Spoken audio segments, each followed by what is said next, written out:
Selamat petang, salam sejahtera. Terima kasih kerana bersama dengan saya di Nazilin Unity Channel. Petang ini saya nak kongsi kepada anda semua, tapi anda perlu janji share video ini supaya semua kita tahu rahsia sebenar tentang double six yang sedang tular di mana-mana.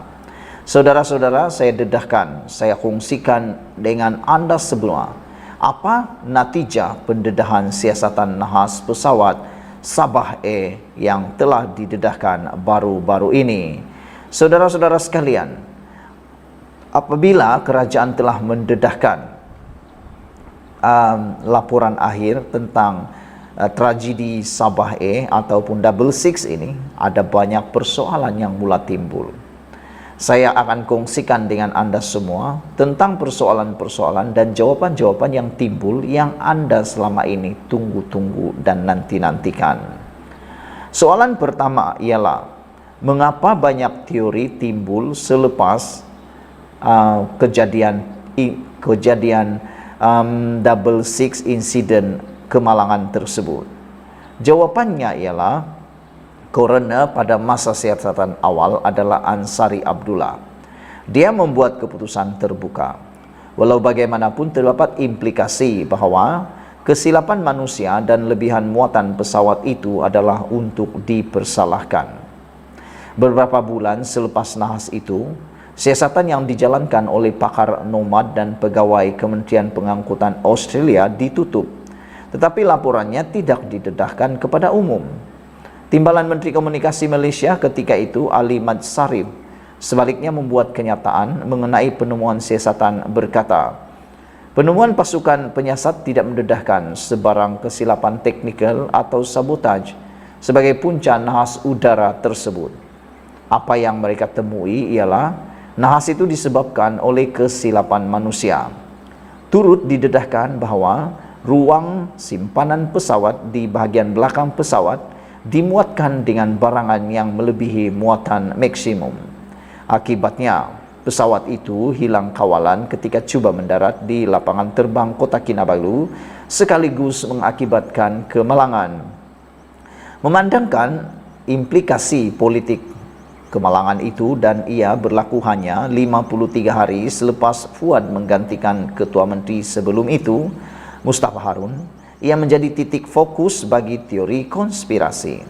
Ramai rakyat Sabah yang percaya ada tangan-tangan lain di sebalik apa yang berlaku dan mengaitkannya pula dengan pihak berkuasa persekutuan. Fuad sebelum ini berkhidmat sebagai Ketua Menteri pertama Sabah pada tahun 1963 dan juga sebagai Menteri Pengangkutan, sebagai Menteri Persekutuan serta Gubernur negeri itu. Dia dilihat sebagai ahli politik yang paling berkarisma. Ketika itu, Fuad baru saja meraihkan kemenangan besarnya ke atas seteru politiknya, Mustafa Harun, dengan parti berjaya yang baru ditubuhkan. Ketika itu, ketika ketegangan memuncak di antara Mustafa dan kerajaan persekutuan. Soalan seterusnya yang lebih menarik lagi ialah tentang adakah pertikaian bayaran royalti minyak antara faktor? Sabah dan Kerajaan Persekutuan pernah bertelega mengenai bayaran royalti minyak. Kerajaan negeri pimpinan Mustafa menuntut bahagian atau peratusan tinggi bagi hasil minyak Sabah yang disalurkan.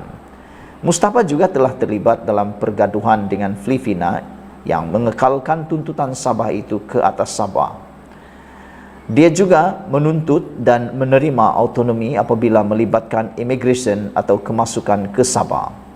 Sebelum nahas itu berlaku juga letupan bom di sebuah pusat membeli belah di Kota Kinabalu, susulan tindakan polis menangkap dan menahan beratus-ratus orang, termasuk abang ipar Mustafa. Selepas kemenangan itu, timbalan Fuad, Haris Saleh, mengangkat sumpah sebagai Ketua Menteri dan hanya 8 hari kemudian pada 14 Jun, Haris menandatangani perjanjian royalti minyak yang hanya memberi negeri itu pampasan sebanyak 5% sahaja untuk menyerahkan semua hak sumber minyak luar pesisir Sabah yang kaya kepada Syarikat Minyak Nasional Petronas.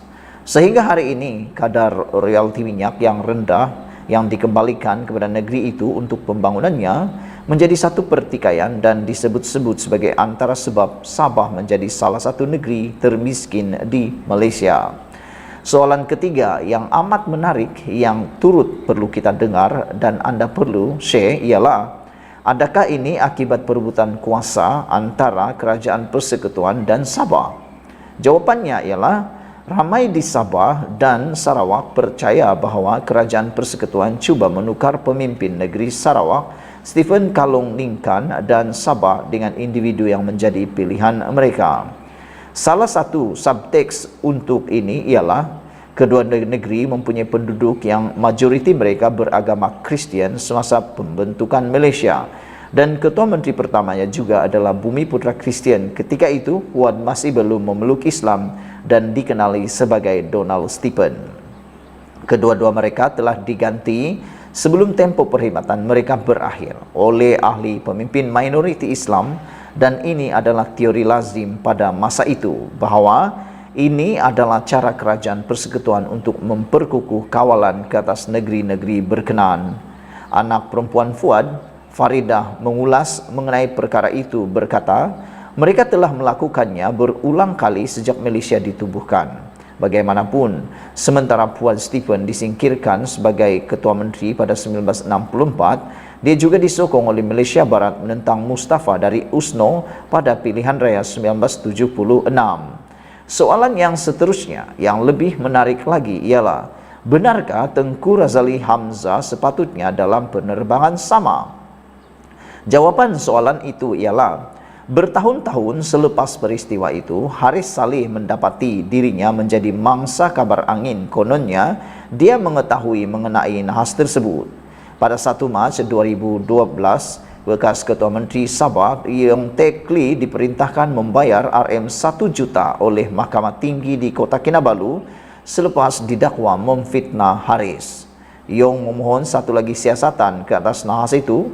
Berikutan laporan yang memetik bekas Menteri Kewangan Tengku Razali Hamzah sebagai berkata bahawa dia sudah bersiap sedia menaiki pesawat malang itu apabila Haris memintanya supaya turun dan menyertai penerbangan nomad lain ke Pulau Banggi untuk memeriksa sebuah ladang ternakan lembu. Jawapan Haris ialah, Razali tidak pernah dijadualkan terbang ke Kinabalu bersama Stephen, tetapi berhasrat untuk terbang bersama Ketua Menteri Sarawak ketika itu, iaitu Rahman Yaakob, ke Kudat dengan pesawat nomad kedua dan kemudian dengan helikopter ke Banggi. Ahli akademik Profesor Samsul Amri Baharudin yang terkesan oleh kejadian itu berkata, rakan sebilik saya Ishak Atan berada di pesawat tersebut. Dia adalah setiausaha sulit Tengku Razali yang sepatutnya berada di pesawat itu, tetapi pada saat-saat akhir mereka bertukar dan Ishak yang kehilangan nyawanya, ia adalah takdir, kata beliau. Bekas editor The Star PK Harason bersetuju dengan berkata, oleh kerana Razali sepatutnya berada di dalam pesawat dan Haris memintanya untuk terbang bersamanya, Haris terpaksa berdepan dengan banyak spekulasi selama bertahun-tahun. Sebab itu dia mengheret Yong Teck Lee ke mahkamah untuk membersihkan namanya, katanya lagi. Soalan seterusnya, apa kemungkinan jika kecatatan reka bentuk nomad punca nahas? Farida berkata semalam menyambut baik keputusan kerajaan untuk mendedahkan laporan siasatan persekutuan, tetapi memberitahu Malaysia kini bahawa kerajaan Australia juga mesti mendedahkan semua dokumen yang dimilikinya berkaitan dengan pesawat nomad tersebut. GAF Nomad ialah pesawat utility yang dihasilkan oleh GAF Australia di Melbourne. Pengeluaran dihentikan pada tahun 1985. Ketika itu mereka mengatakan bahawa pesawat itu terlebih muatan, oleh demikian nahas tersebut disebabkan oleh kecuaian. Pasukan yang datang dari Australia menyiasat nahas itu juga berkata bahawa tiada pesawat nomad yang terhempas sebelum ini. Kami kemudiannya mendapat tahu bahawa ia tidak benar terdapat kemalangan nomad pada tahun 1973. Malah pada Ogos 1976, hanya 2 bulan selepas kemalangan itu, sebuah lagi pesawat nomad terhempas semasa ujian di Avalon di luar Melbourne, Australia. Seorang juruterbang dan seorang anak kapal terbunuh. Farida seterusnya merujuk kepada sebuah dokumentari oleh Suruhanjaya Penyiaran Australia berjudul Four Corners yang diterbitkan pada tahun 1995 memaparkan rekod buruk pesawat Nomad. Tentera Australia enggan menerbangkannya pada masa itu dan menggelarkannya sebagai The Widow Maker kerana ia sangat tidak stabil. Dokumentari itu berdasarkan kepada laporan 10 jilid mengenai Nomad, tetapi ia nampaknya tidak didedahkan kepada umum, kata Farida. Malah kajian tentang sejarah penerbangan Nomad menceritakan segala-galanya. Daripada 172 Nomad yang dibina, tidak kurang daripada 32 dilaporkan mempunyai masalah. Pada Januari 2010, nahas Nomad di Filipina mengorbankan 8 anggota tentera, manakala pada 2009 terdapat kemalangan maut lain di Lop Buri, Thailand dan Bulungan, Indonesia.